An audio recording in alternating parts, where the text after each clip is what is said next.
A hearty and warm good afternoon to all the dignitaries present over here on the dais and senior faculties from different departments and my workmates and my dear and near students.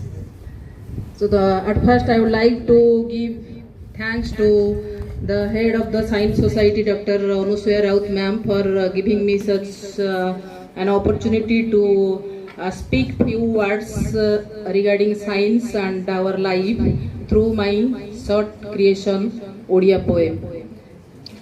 So, कवितार शीर्षक जीवन और विज्ञान. बसिथिली एकांतरे पचारिली निजकु प्रश्न बसिथिली एकांतरे पचारिली निजकु प्रश्न रे मन जन्मठू नहीं मरण जाए सभिंक जीवन रे भरात विज्ञानर चिन्ह. तथापि मानुछि साहित्य भी जीवनर ज्योत्स्ना भरा जन्म. हेले काहीं सृष्टिर सर्जना एई विज्ञान मनीष पथहरा होई लगाए एहाकू सृष्टि करे विनाशर बन्ही. कहिकी पारिबु असुविधा रहिला केउठी रे मन कहिकी पारिबु असुविधा रहिला केउठी. अंधार भितरु एठी दिसे आलोक प्रश्नर पाखरे उत्तर खोजे जलाई ज्ञानर दीप. आइनस्टाइन देले समयर रहस्य आलोक भितरे देख लुचिछि भविष्य. आइनस्टाइन देले समयर रहस्य आलोक भितरे देख लुचिछि भविष्य. परमाणु भितरे लुचिछि खेल इलेक्ट्रॉन घुंचे अनंत मेल. आकाशरे खंजा ग्रह आउ तारा अंतरिक्ष कहे गल्प नियारा.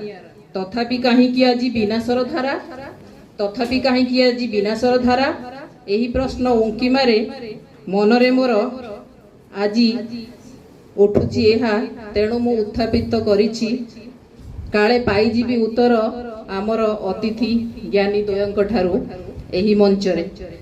विज्ञान अटई शक्ति और ज्ञान मानवता पाई जहार दान सत्य खोजारे अविरत यात्रा उज्जवल करे आम जीवन पथ. हे मोर छात्र छात्री और सहकर्मी गण आम जीवन यात्रा हेउ सफल विज्ञानर हेउ जय ज्ञान. बरेण्य अतिथि द्वय एहिपरि सदा हेउथान्तु आम गहणरे आविर्भाव प्रज्वलन करी ज्ञानर प्रदीप. खूब शीघ्र लेखा होईछि कविता मन को आसिला जहा छोट छोट कथा. मनरे भरी अछि असीमित प्रश्न अहरह तथापि खोजुछि उत्तर बसिले उठिले जेउठी बा कुह. भूल जदि